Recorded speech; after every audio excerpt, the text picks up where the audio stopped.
At the same time, I think you will agree that we should do whatever is necessary to provide opportunities for employment full stop. That is why I want the children to be well educated full stop. But that is not enough full stop. They should be able to develop the country in all possible ways full stop. So, I would like to point out that they should have craft training full stop.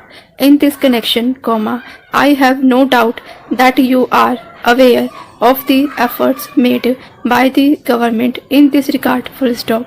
I am certain that you realize that jobs in offices alone will not solve the problem of unemployment full stop.